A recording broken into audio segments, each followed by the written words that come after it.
प्राची के माता पिता गरीब मजदूर थे। वो दोनों ईंटें ढोने का काम करते थे, इसलिए घर में पैसों की बहुत दिक्कत थी। कभी दाल सब्जी हुई तो बना ली, नहीं तो नमक से रोटी खाकर ही पेट भर लेते थे। एक दिन प्राची अपनी सहेलियों के साथ खेल रही थी। उसकी सहेली कोमल उससे बोली, प्राची, कल हम सब सहेलियां गांव के बाहर लगा मेला देखने जा रही हैं। तू भी हमारे साथ चल। मेला देखने? पर मुझे पहले माँ बापू से पूछना पड़ेगा। ठीक है, शाम तक पूछकर बता देना, वरना हम सब चले जाएंगे। प्राची घर जाती है और मेले में जाने की बात करती है। माँ, कल कोमल और मेरी बाकी सहेलियां गांव के बाहर मेला देखने जा रही हैं। मुझे भी उनके साथ जाना है। प्राची, तुझे तो पता है आजकल तेरे बापू और मुझे मजदूरी का काम नहीं मिल पा रहा है, और जो थोड़ा बहुत काम मिलता है उसमें बहुत कम पैसे मिल पाते हैं। मेले में जाने के लिए तुझे कम से कम 50 रुपए की तो जरूरत पड़ेगी ना। माँ, मैं वहाँ से कुछ भी नहीं खरीदूंगी, बस ऐसे ही घूम कर लौट आऊंगी। मालती, अगर प्राची जाना चाहती है तो उसे जाने दे। हमारी बच्ची वैसे भी हमारे साथ कहीं घूमने नहीं जाती है। प्राची, तू कल मेले में घूम आना। सच पापू? आप बहुत अच्छे हो। ये ले, तू ये 20 रुपए रख ले और अपने लिए वहाँ से कुछ खरीद लेना। प्राची को 20 रुपए देते हुए उसके पिता और माँ की आंखों में आंसू आ जाते हैं। आज वो पैसे पैसे को मोहताज थे, पर फिर भी अपनी बेटी के चेहरे पर आई मुस्कान देखकर उनकी आंखें भर आती हैं। अगले दिन प्राची कोमल और अपनी बाकी सहेलियों के साथ मेला घूमने जाती है। माला, पूजा, प्राची, ये देखो, मेला घूमने के लिए माँ ने मुझे 200 रुपए दिए। मेरी माँ ने भी मुझे 200 ही दिए। और तुम्हें पूजा, प्राची? 150 रुपए लाई हूँ। वो मैं 20 रुपए? बस इतने में तो एक छोटी सी गुड़िया भी नहीं आ पाएगी। पूजा, माला, चलो सामने कठपुतली का खेल देखते हैं। 20 रुपए की टिकट है, तुम तीनों देख लो, तब तक मैं पानी पीकर आती हूँ। प्राची जानती थी उसके पास कम रुपए हैं, इसलिए वो ऐसे ही मेले में घूमती रही। बापू ने बड़ी मुश्किल से ये रुपए मुझे दिए थे। मैं इन रुपयों से घर के लिए कुछ खरीद लेती हूँ। पर यहाँ तो कुछ भी नहीं दिख रहा है। ऐसा क्या हुआ प्राची? तूने तो ना ही कुछ खाया और ना ही कुछ खरीदा। हम देख कितना कुछ खरीद लाए, इतनी सारी खिलौने, चूड़ियाँ, पर तेरे पास तो पैसे ही नहीं थे। अब चल, बहुत देर हो रही है, हम सब घर वापस चलते हैं। प्राची सब सहेलियों के साथ घर वापस आने लगती है। तभी उसकी नजर एक बूढ़ी औरत पर पड़ती है। फूल गोभी ले लो बेटी, आज सुबह से एक भी फूल गोभी नहीं बिकी। तुम्हारी बड़ी मेहरबानी होगी। अगर मैं फूल गोभी खरीद कर ले जाती हूँ तो माँ बहुत खुश होंगी। रात को हम इसकी सब्जी बनाकर रोटी के साथ खा सकेंगे। वैसे भी बापू के पास इतने पैसे नहीं होते कि हम रोजाना ताजी सब्जी बनाकर खा सके। क्या सोच रही है प्राची? जल्दी चल, घर जाने में देर हो गई तो माँ डांट लगाएंगी। अम्मा, मेरे पास ये 20 रुपए हैं, आप इनका मुझे गोभी का फूल दे सकते हो? हाँ बेटा, लो, ये गोभी का फूल 20 रुपए का है। मुझे तेरे ऊपर तो हंसी आती है प्राची। तू मेला घूमने आई है और क्या खरीद कर ले जा रही है? गोभी का फूल। सब सहेलियां जोर जोर से हंसने लगती हैं। प्राची गोभी का फूल खरीद कर घर आ जाती है। प्राची बेटा, वो रुपए तो तेरे बाबूजी ने तुझे मेला घूमने के लिए दिए थे, और तूने उन रुपयों से कुछ भी नहीं खाया, ना ही अपने लिए कुछ खरीदा। मेरी बच्ची, वहाँ भी तुझे घर का ही ख्याल आया। मालती, हमारी प्राची सचमुच बहुत समझदार हो गई है। चल, अब तू बैठ, मैं गरम गरम इस फूल गोभी की सब्जी बनाती हूँ, फिर हम तीनों मिलकर खाना खाएंगे। मालती सब्जी बनाने के लिए गोभी काटने बैठती है। गोभी देखने में बहुत बढ़िया और ताजी है। काश एक गोभी का फूल और होता तो ज्यादा सब्जी बन जाती। मालती देखती है वहाँ एक गोभी के फूल की जगह 2 गोभी के फूल हो जाते हैं। ये क्या जादू है? ये कैसे हो सकता है? यहाँ पर तो एक ही गोभी थी, पर अब 2 फूल कैसे हो गए? एक बार 4 फूल बोलकर देखूं। गोभी के 4 फूल मेरे सामने आ जाए। मालती के सामने गोभी के 4 फूल आ जाते हैं। वो हैरान हो जाती है और वो प्राची और उसके बापू को आवाज लगाती है। माँ, ये तो सचमुच जादुई फूल गोभी है। हम जितने भी गोभी के फूल बोएंगे, हमारे सामने उतने ही गोभी के फूल आ जाएंगे। अभी गोभी के फूल में से एक अप्सरा उत्पन्न होती है। घबराओ नहीं, मैं एक अप्सरा हूँ। मैं धरती लोक से गुजर रही थी। मैंने इस प्यारी सी बच्ची को देखा कि किस तरह से ये किसी गरीब की मदद कर रही थी। मेरे से रहा नहीं गया और मैं इस फूल गोभी में वास कर गई और प्राची के साथ यहाँ तक आ गई। मैंने तुम सबकी बातें सुनी और मेरा मन दुख से भर गया। जो दूसरों की मदद करता है वो मनुष्य मुझे बहुत प्रिय है। अब तुम सबको बिल्कुल भी चिंता करने की जरूरत नहीं है। मैं तुम्हें ये जादुई फूल गोभी देकर जा रही हूँ। अब इसकी सहायता से तुम जितनी चाहो उतनी गोभी बाजार में बेच सकते हो। अब तुम्हारे दुख के दिन दूर हो जाएंगे। लेकिन मेरी बात को हमेशा याद रखना, कभी भी अपने मन में लालच मत पनपने देना। इतना कहकर वो अप्सरा वहां से गायब हो जाती है। प्राची के माता पिता प्राची को गले लगा लेते हैं। आज उसी की वजह से उनके गरीबी के दिन दूर हो गए थे। अब तो प्राची के माँ बापू शहर की मंडी में फूलगोभी के बड़े व्यापारी बन जाते हैं और अब उनके पास धन दौलत, बड़ा मकान, सब कुछ था। सरिता के जेठ जेठानी स्वभाव के बहुत खड़ूस थे। सरिता का पति बीमार रहता था, इसलिए वो खेतीबाड़ी का काम नहीं कर पाता था। इसी बात का फायदा उठाकर सरिता के जेठ राजेश्वर ने सारी जमीनें अपने नाम कर ली और छोटे भाई रामेश्वर को एक बंजर जमीन का टुकड़ा दे दिया। रामेश्वर उस बंजर जमीन के टुकड़े पर कोई फसल नहीं उगा पाता था, इस कारण वो बहुत गरीब हो गए। रामेश्वर पहले ही बीमार रहता था, इस कारण ज्यादा काम नहीं कर पाता था, इसलिए सरिता उसकी इस काम में मदद करती थी। कुछ नहीं मिलेगा सरिता इस जमीन पर। हम जितनी मर्जी खेती कर लें, हल चला लें, पर ये बंजर जमीन हमें कोई फल सब्जी नहीं देगी। राजेश्वर भैया ने हमारे साथ धोखा किया। मेरी बीमारी का फायदा उठाकर मेरे से जमीन जायदाद के कागजों पर हस्ताक्षर ले लिए। क्या करूंगा जीकर इस दुनिया में, जब भाई ही मेरा नहीं रहा। ऐसा ना कहो, आप हो तो मैं हूँ। अगर आपको कुछ हो गया तो मैं भी जीकर क्या करूंगी? मेरा तो कोई भी सहारा नहीं है। चल अब घर चलते हैं, शाम होने को आई है। बंजर जमीन के कारण रामेश्वर बहुत ही परेशान रहने लगा था। घर में खाने को लाले पड़ गए थे। नहीं भाई, इस जमीन के तो मैं तुम्हें कोई दाम नहीं दूंगा। ये तो बंजर जमीन है। अगर मैं तुमसे खरीद भी लूं तो आगे कोई भी नहीं खरीदेगा। मेरा तो नुकसान हो जाएगा भाई। अब क्या करूं, कुछ समझ नहीं आ रहा। घर में खाने के लिए कुछ है नहीं, कैसे घर चलेगा। सुनो जी, अगर तुम कहो तो मैं जेठानी जी के घर से थोड़ी मदद मांग लूं, क्या पता वो मदद कर दे। सरिता, तुम उन्हें नहीं जानती हो। राजेश्वर भैया मेरे सगे बड़े भाई होकर मेरी मदद करने के लिए नहीं आते तो भाभी कैसे मान जाएंगी। रामेश्वर के कहने पर सरिता मालती के घर नहीं जाती, पर एक दिन रामेश्वर की तबीयत बहुत खराब थी। उसका बुखार उतर नहीं रहा था। सरिता को दवाई के लिए पैसों की जरूरत थी, इसलिए उसे मजबूरी में अपनी जेठानी के घर मदद के लिए जाना पड़ा। देख सरिता, अगर तुझे दवाई के लिए पैसे चाहिए तो वो मैं तुझे दे सकती हूँ, पर बदले में तुझे मेरे घर काम करना पड़ेगा। वो ऐसा है ना, मेरी काम वाली आजकल छुट्टी पर है, तो घर के बर्तन, सफाई, झाड़ू पोछा, खाना बनाना करना सब तुझे ही संभालना पड़ेगा। तभी मैं बदले में तुझे पैसे दूंगी। मंजूर है तो बोल। ठीक है भाभी, मैं सारा काम कर लूंगी, पर आप मुझे पैसे जरूर दे देना, मुझे बहुत जरूरत है। उस दिन से सरिता अपनी जेठानी मालती के घर नौकरानी का काम करने लगी। मालती सरिता पर बहुत अत्याचार करती थी। सारा दिन काम करवाकर शाम में उसको 20 रुपए पकड़ाती थी। सरिता मजबूर थी, इसलिए वो काम करती रही। एक दिन सरिता अपनी जेठानी के घर काम कर रही थी, तभी एक बूढ़ी औरत वहां आई और कुछ मांगने लगी। बेटी, बहुत भूख लगी है, कुछ खाने को दे दो। ओ अम्मा, आगे जाओ, ये कोई दान धर्मशाला नहीं है जो यहाँ से कुछ खाने को मिलेगा। पता है अनाज कितना महंगा है। तुम भिखारी और गरीब लोगों को अगर ऐसे ही मैं रोटी सब्जी बांटती रही तो मेरा घर तो जल्दी ही खाली हो जाएगा। जाओ जाओ, माफ करो। जेठानी जी, लगता है बेचारी बहुत भूखी है। रोटी के डिब्बे में रात की 2 रोटियां रखी है, वो कोई भी नहीं खाएगा। अगर कहो तो वो मैं इन बूढ़ी अम्मा को दे दूं। पता भी है 2 रोटियां कितनी महंगी है। एक शर्त पर देने दूंगी, अगर तू वो 2 रोटियां देना चाहती है तो आज के 20 रुपए तुझे नहीं मिलेंगे, वो तुझे कटवाने पड़ेंगे। कोई बात नहीं जेठानी जी, आप आज मुझे पैसे मत देना, पर इन बूढ़ी अम्मा को कुछ खाने के लिए दे दो। सरिता की जेठानी मालती उस बूढ़ी औरत को रोटी दे देती है और बदले में उस दिन सरिता के पैसे काट लेती है। सरिता शाम को काम खत्म करके जब घर जा रही थी तब वो बूढ़ी औरत उसे दोबारा मिली। बेटी, तुमने मुझ बूढ़ी का पेट भरने के लिए अपनी जेठानी से अपने पैसे नहीं लिए।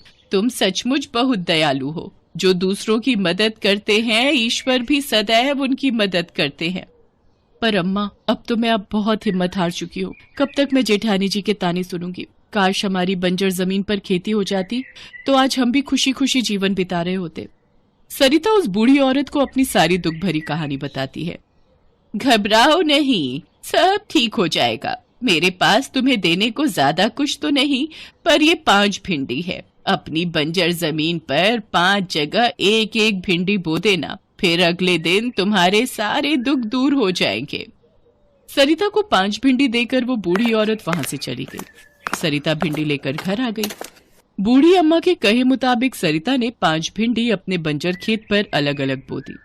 सरिता, इन 5 भिंडियों से भला हमारी बंजर जमीन पर ये थोड़ी है कि भिंडी की खेती हो जाएगी। अरे तुमने कैसे विश्वास कर लिया? तुमने पूरा दिन भाभी के घर इतनी मेहनत की और जो पैसे कमाए उस बूढ़ी अम्मा को दे दिए हैं? अरे सरिता, तुम अपने बारे में भी तो कुछ सोचा करो। अब तुम क्या बनाओगी और क्या खाओगी, बताओ। कोई बात नहीं जी, बूढ़ी अम्मा ने प्यार से दी थी। कई बार बड़ों के आशीर्वाद में ईश्वर के आशीर्वाद जितना असर होता है, इसलिए मैंने उन भिंडियों को खेत में बो दिया। बाकी थोड़े से चावल रखे हैं, आज आप और मैं मिलकर वही खा लेंगे। सरिता और रामेश्वर उस रात चावल उबालकर वही खाकर सो गए। अगले दिन सरिता जब सोकर उठी तो उसकी नजर बंजर खेत पर गई। उसने देखा उसके खेत में सोने की भिंडी उगाई हैं। सरिता खुशी से झूम उठी। सुनो, जल्दी बाहर आओ, वो देखो हमारे खेत में सोने की भिंडियां उगाई हैं। हाँ सरिता, सचमुच हमारे बंजर खेत पर तो सोने की भिंडी की खेती हो गई है। ये सब कैसे? लगता है वो बूढ़ी अम्मा जरूर कोई भगवान का अवतार थी, तभी उन्होंने कहा था कि हमारे सारे दुख दूर हो जाएंगे। जल्दी से इन भिंडियों को तोड़ लेते हैं। हाँ, चलो। सरिता और रामेश्वर मिलकर सोने की भिंडियां तोड़ लेते हैं। रामेश्वर उस सोने को बाजार में बेच देता है। सरिता ने उन बूढ़ी अम्मा को बहुत ढूंढा, पर कहते हैं ईश्वर कब किस रूप में हमारी मदद को आए ये कोई नहीं जानता। हमारे पास उन बूढ़ी अम्मा की कृपा से सब कुछ है। हमारे सारे दुख के दिन दूर हो गए। मैं सोच रही थी क्यों ना हम गरीबों के लिए एक धर्मशाला खोलें, जहाँ पर मुफ्त खाने के लिए भोजन और सोने के लिए जगह का प्रबंध हो। तुम ठीक कह रही हो सरिता, मैं आज ही इस बारे में गांव के जमींदार साहब से बात करता हूँ। रामेश्वर के पास अब बहुत सारे खेत थे, पर उसने अपने भाई भाभी से बिल्कुल नाता तोड़ लिया था, क्योंकि मालती ने जो सरिता की मजबूरी का फायदा उठाया था वो भूलने वाली बात नहीं थी।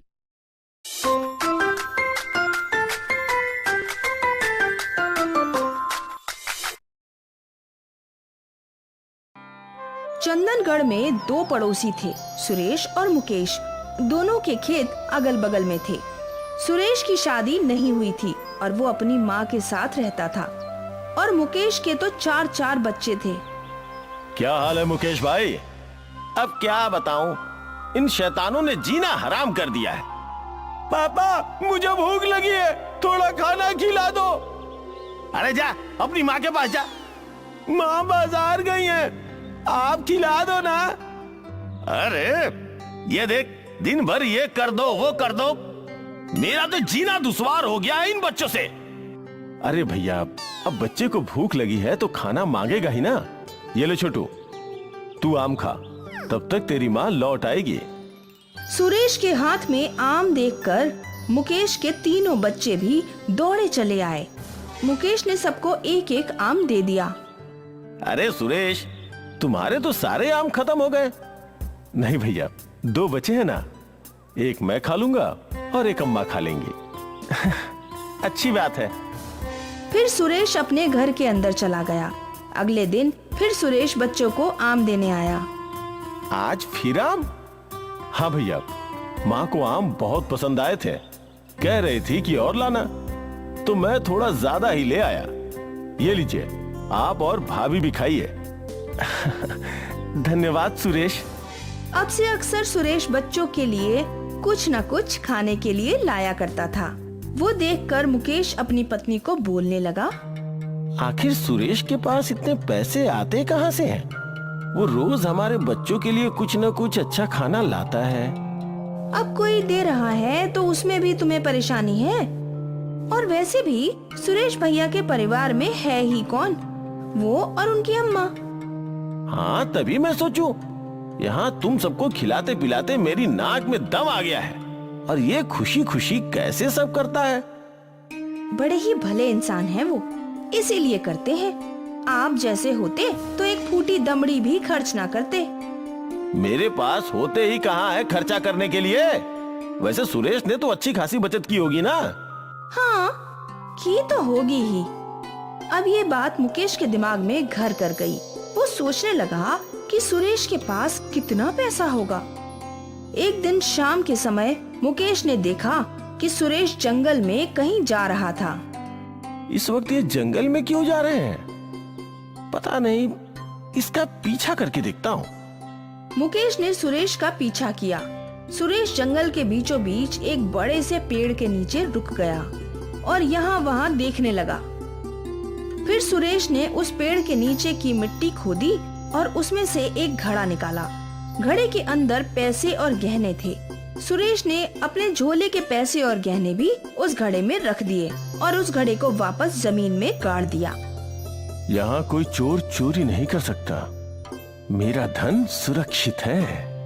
और फिर सुरेश उसी रास्ते वापस लौटने लगा। इतना सारा पैसा और गहने देखकर मुकेश के मन में लालच पनप चुका था। इतने सारे पैसे मुझे मिल जाए तो मेरी जिंदगी संवर जाएगी, घर की मरम्मत हो जाएगी, बच्चों का स्कूल में दाखिला हो जाएगा और तो और मैं नया ट्रैक्टर भी ले पाऊंगा। और इसी सोच के साथ मुकेश ने वो घड़ा वापस खोदा और धन की मटकी बाहर निकाल ली। रात के अंधेरे में मुकेश वो घड़ा अपने घर ले गया। उसकी पत्नी ये देखकर दंग रह गई कि ये क्या? गुप्त धन। अब इसके बारे में किसी को मत बताना, वरना सब चले आएंगे पैसा मांगने। नहीं नहीं, मैं क्यों किसी को कुछ बताऊंगी। मुकेश की पत्नी ने उस घड़े में से सारे जेवर निकाल लिए और पहन लिए। मैं कैसी लग रही हूँ? बिल्कुल डायन, मना किया था ना, हमें ये सारे गहने तुड़वा कर नए बनाने होंगे, वरना जिसके ये हैं वो इसे पहचान लेगा। पर ये हैं किसके? वो तो मुझे भी नहीं मालूम, बस हमारी किस्मत से हमें मिल गए।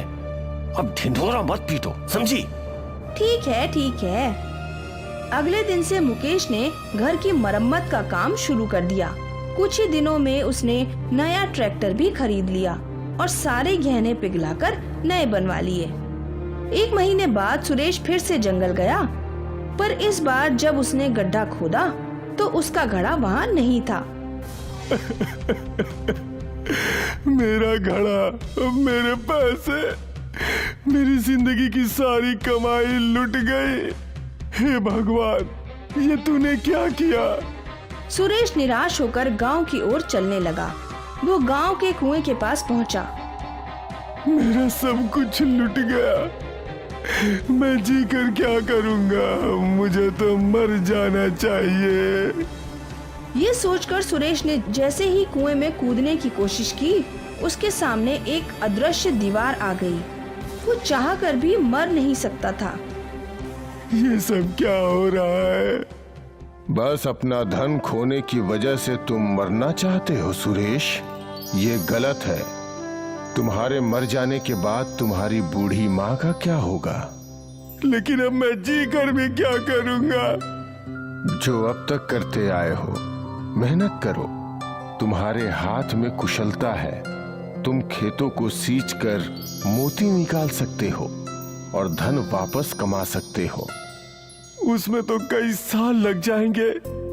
कोशिश तो करो, इस बार तुम्हें मेहनत का अच्छा फल मिलेगा। और अगर फिर भी तुम्हें लगे कि तुम्हारा मर जाना ही सही है, तो ये कुआं हमेशा खुला है। ठीक है, मैं कोशिश करके देखता हूँ। सुरेश अपने घर लौट गया। उसने किसी को कुछ नहीं कहा और दिन रात अपने खेतों में मेहनत करने लगा। अरे भाई सुरेश, सुबह से रात हो गई, घर नहीं जाना? थोड़ी देर में चला जाऊंगा, बस इतना जोत लूं। ठीक है, मैं चलता हूँ भाई। मुकेश जानता था कि सुरेश अपने धन को लेकर परेशान था, पर धन लौटाने का मुकेश का कोई इरादा नहीं था। लगभग 2 महीने बीत गए और अब सुरेश के खेतों में फसल दिखने लगी। इस बार उसके खेत सोने से चमक रहे थे। भाई ये क्या उगा रहे हो? खेत इतने चमक क्यों रहे हैं? बोए तो मैंने धान ही थे, पर मुझे भी लगता है कि ये सब कुछ अलग है। कोई बात नहीं, 1 महीने बाद कटाई करने पे समझेगा। हाँ हाँ। 1 महीने बाद सभी ने अपने खेतों की कटाई शुरू कर दी। सुरेश ने सारी फसल काट ली। जैसे ही उसने धान को झटका तो उसमें से हीरे मोती गिरने लगे। ये क्या? सुरेश की आवाज सुन मुकेश भी वहाँ पहुँचा और हीरे मोती देखकर वो भी दंग रह गया। ये तो हीरा जवाहरात है। हाँ, दोनों ने मिलकर सारे हीरे जवाहरात धान से अलग कर लिए। इतने सारे कीमती रत्न देखकर सुरेश बहुत खुश था। आज मैं बहुत खुश हूँ। मुकेश भाई, कुछ हीरे मोती तुम भी ले जाओ। नहीं भाई, ये मैं नहीं ले सकता। मैं पहले ही तुमसे बहुत कुछ ले चुका हूँ। क्या मतलब? तुम्हारी जिंदगी भर की बचत जो तुमने जंगल में गड्ढे में छुपाई थी वो मैंने चुराई थी। मैं चोर नहीं हूँ भाई, पर मेरी मजबूरी थी। घर की मरम्मत और ट्रैक्टर के लिए मैं ये सब तुम्हें पहले ही बताना चाहता था, पर मेरी हिम्मत नहीं हुई। तुम्हारी उसी चोरी की वजह से मुझे ये सब मिला है। वो कैसे? जब मैंने देखा कि मेरा धन वहां नहीं था तो मैं निराश हो गया और कुएं की ओर मरने चला गया। फिर अचानक मेरे सामने एक जादुई दीवार बन गई। इस दीवार ने मुझे समझाया कि मरना इस समस्या का हल नहीं है और मुझे फिर से खेतों में फसल उगाने के लिए भी कहा। और शायद आज उसी जादुई दीवार की वजह से मेरे खेत में हीरे मोती उगे हैं। मुझे माफ कर दो सुरेश भाई, मैं लालची हो गया था। अरे कोई बात नहीं, तुम्हें अपनी गलती का पछतावा हो रहा है, यही बहुत है। और ये हीरे मैं तुम्हारे लिए नहीं दे रहा हूँ, तुम्हारे उन 4 नटखट बच्चों के भविष्य के लिए दे रहा हूँ। इन्हें संभाल कर रखना। धन्यवाद, तुम सच में बहुत अच्छे हो। मुकेश ने सुरेश को गले लगा लिया और फिर वो मुट्ठी भर हीरे लेकर अपने घर चला गया। सुरेश बहुत अमीर हो गया। उसने बंगला बना लिया और फिर जल्द ही शादी कर ली और खुशहाल जीवन जीने लगा। श्रवण और शांति शहर में मजदूरी किया करते थे। शांति, गांव से माँ का फोन आया था। क्या कहा माँ ने? बोल रही थी कि आजकल उनकी तबीयत ज्यादा खराब रहने लगी है। तो आपने क्या कहा? मैंने डॉक्टर को दिखाने बोला है। अच्छा किया, एक बार डॉक्टर देख ले तो तसल्ली मिल जाएगी। वो भी है, मैं सोच रहा हूँ कि इस महीने ज्यादा पैसे मनी ऑर्डर कर दूं। माँ के इलाज में पैसे तो लगेंगे ही ना। हाँ बिल्कुल, चलिए अब मैं काम करती हूँ, वरना सुपरवाइजर देखेगा तो डांटेगा। हाँ हाँ। सुबह से शाम तक दोनों मजदूरी करते थे। श्रवण और शांति ने एक छोटा सा झोपड़ा किराए पर लिया था। शाम को काम के बाद वो लोग रूखा सूखा खाकर सो जाते थे और यही थी उनकी जिंदगी, रोज मजदूरी करना और गरीबी में जीवन गुजारना। एक शाम को श्रवण और शांति घर पहुंचे ही थे कि उनका पड़ोसी उनके पास आया। भैया, तुम्हारे गांव से किसी का फोन आया था, कह रहा था कि तुम्हारी माँ की तबीयत बहुत ज्यादा खराब है, तुम्हें जल्द से जल्द गांव बुलाया है। हे राम। चलिए अभी रात की बस मिल जाएगी हमें। हाँ। श्रवण और शांति ने रात की बस पकड़ ली और जल्दी जल्दी में अपने गांव के लिए निकल गए और अगली सुबह वो लोग अपने गांव पहुंचे। श्रवण की माँ रमा बिस्तर पर पड़ी थी। माँ, तू आ गया बेटा, तुझे देखने के लिए ही अब तक मैं जिंदा थी। माँ, ऐसी बात मत बोलो, तुम्हें कुछ नहीं होगा। नहीं बेटा, मेरा आखिरी समय आ गया है, तुझे और बहू को देख लूं, बस वही ख्वाहिश थी, अब वो पूरी हो गई। ऐसा मत बोलिए माँ जी। श्रवण, मेरी एक बात मानेगा?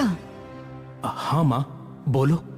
मैं चाहती हूँ कि इन खेतों में हमारे पूर्वजों ने खेती की है, तू भी वहीं खेती कर और इस गांव को छोड़कर शहर ना लौटे।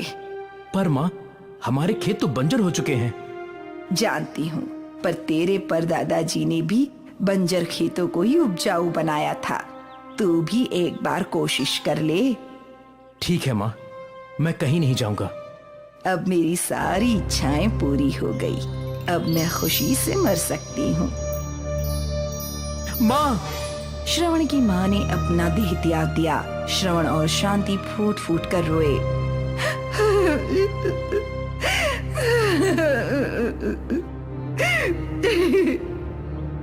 कुछ दिनों बाद, आपको याद है ना, माँ जी की आखिरी इच्छा यही थी कि हम खेती करें। हाँ शांति, पर वो खेत बंजर हैं। कोई बात नहीं, हमने भी तो जिंदगी भर मजदूरी की है। मुझे यकीन है कि हम बंजर खेत को उपजाऊ बना सकते हैं। हाँ, बना तो सकते हैं, पर इसमें काफी समय लगेगा। कोई बात नहीं, मैं हूँ ना आपका साथ देने के लिए। आशा है कि वो खेत उपजाऊ हो जाए। अगले दिन श्रवण और शांति दोनों खेत में गए। यहाँ तो बड़े बड़े पत्थर हैं, पहले हमें इन सबको हटाना होगा। हाँ चलो। शांति और श्रवण ने मिलकर बड़े बड़े पत्थर हटाए और फिर मिट्टी को पीटने लगे। इस मिट्टी पे तो बहुत मेहनत करनी होगी। हाँ, अगर तुम थक गई हो तो थोड़ी देर आराम कर लो। नहीं, कोई बात नहीं। ठीक है, तो फिर थोड़ी देर में घर चली जाना। तुम्हें खाना भी तो बनाना होगा ना? हाँ, लेकिन तब तक आपकी मदद तो कर लूं। दोनों हथौड़े से मिट्टी पीटते रहे। कुछ देर बाद शांति ने हथौड़ा वहीं रख दिया और घर के लिए निकल गई। शांति ने घर जाकर खाना बनाया। सांझ हुई और थका हारा श्रवण घर लौटा। शांति उसके लिए पानी ले आई। थक गए हाँ, और भूख भी लगी होगी। खाना तैयार है। कुछ देर में खाता हूँ। शांति समझ गई कि श्रवण बहुत ज्यादा थक गया है और वो उसके हाथ दबाने लगी। कुछ और दिन इतनी मेहनत करनी होगी, फिर हमारे खेत भी उपजाऊ बन जाएंगे। उम्मीद तो यही है। कुछ देर बाद दोनों ने खाना खाया और थकान की वजह से दोनों सो गए। अगले कई दिनों तक वो दोनों खेतों को उपजाऊ बनाने में जुटे रहे। अब ये मिट्टी सही लग रही है, लेकिन अब भी मिट्टी में पानी की कमी है। कल से हम नहर बनाने का काम शुरू करेंगे। ठीक है। नहर बनाने का काम शुरू था। शांति और श्रवण ने अपने खेतों से नदी तक की नहर बनाई और तब जाके उनके खेतों तक पानी आया। वाह, ये हुई ना बात। अब कुछ ही दिन में हम बीज बो सकते हैं। हाँ, अब लग रहा है कि हमारे खेतों में भी जल्द फसल उगेगी। हाँ, बिल्कुल उगेगी। इतने दिनों की कड़ी मेहनत बाद आज श्रवण और शांति के चेहरे पर मुस्कान आई थी। अगले 2 दिन श्रवण और शांति ने आराम किया। श्रवण ने बीज भी खरीद लिए और फिर दोनों ने मिलकर बीज बोए। शांति घर से कुछ और बीज ले आई थी। वो कौन सा बीज है? ये धनिये के बीज हैं, मुझे घर में मिले। धनिये की फसल 8-10 दिनों में ही उग जाएगी। अच्छा है, कम से कम कुछ तो उगे। बीज बोना खत्म हुआ। कल से तुम्हें खेतों में आने की जरूरत नहीं है शांति। मैं खेतों में पानी सींच दूंगा। ठीक है, जैसी आपकी मर्जी। तुम नहीं होती तो मैं अकेले कैसे करता ये सब? लेकिन मैं हूँ ना, तो फिर ऐसा क्यों सोचना। अब तो बस फसल उगने का इंतजार है। हम दोनों ने इतनी मेहनत जो की है। हाँ, श्रवण और शांति को अच्छी फसल की उम्मीद थी, लेकिन उन्हें कहाँ पता था कि उनके साथ क्या होगा। अगली सुबह जब श्रवण अपने खेतों में पहुंचा तो उसके खेतों में फसल लहरा रही थी। श्रवण को अपनी आंखों पर भरोसा नहीं था। ये मेरे ही खेत है ना? श्रवण परेशान था। वो दौड़कर घर गया। शांति, फसल उग गई। क्या? हाँ, सारी फसल उग गई है। शांति और श्रवण दोनों खेत लौटे। शांति भी दंग थी। ये तो अद्भुत है। हाँ। फिर दोनों ने मिलकर फसल की कटाई शुरू की। सुबह से रात हो गई। अब घर चलते हैं, बाकी कल काटेंगे। हाँ, मैं बस थोड़ा हरा धनिया ले लूं, दाल बनानी है। शांति ने हरा धनिया तोड़ लिया। घर जाकर शांति ने दाल चावल बनाए और जैसे ही उसने दाल में हरा धनिया डाला तो वो दाल सोने में बदल गई। अजी, ये देखिए। सोने की दाल? ये धनिया मैंने दाल में डाला और दाल सोने की बन गई। इसका मतलब ये जादुई धनिया है। तुमने खेत में इसके बीज बोए थे, इसलिए एक रात में ही हमारी सारी फसल उग गई और अब इसे दाल में डालते ही ये सोने में बदल गई। हाँ, हमारे तो भाग्य ही खुल गए। अब हमें किसी बात की कोई चिंता नहीं है। उस सोने को बेचकर श्रवण ने बड़ा घर बना लिया। अब उन दोनों को खाने पीने की बिल्कुल भी चिंता नहीं थी। अजी, आप नौकर क्यों नहीं रख लेते काम करने के लिए? अब तो हमारे पास सब कुछ है। आज हमारे पास भले ही सब कुछ है, पर एक वक्त था कि हमारे पास कुछ भी नहीं था। जादुई धनिया का एक बीज और हमारे खेतों ने हमारा नसीब बदल दिया। मैं जिंदगी भर अपने खेतों पर खुद ही काम करूंगा। और मैं आपकी मदद करूंगी। अमीर होने के बावजूद शांति और श्रवण किसानी करते रहे। ये तो उनकी सादगी थी। पैसा था, पर पैसे का अहंकार नहीं था। प्रतापगढ़ गांव में वैद्यनाथ किसान रहता था। वैसे तो वैद्यनाथ समझदार और गुणी था, लेकिन अपने भाइयों के निकम्मे होने की वजह से हमेशा परेशान रहता। वैद्यनाथ के खेत कम होने की वजह से वो गांव के जमींदार ठाकुर के खेत लेकर उन्हें भी जोता करता था। ठाकुर को अच्छे से पता था कि वैद्यनाथ काम का आदमी है। उसकी अच्छाई और समझदारी की वजह से ठाकुर को फसल में बहुत लाभ होता था। अरे वैद्यनाथ, आज शाम को जल्दी चले जाना और जाते वक्त कुछ खाना और मिठाइयाँ हमारे घर से ले जाना, ठीक है? हाँ हाँ, मैं जा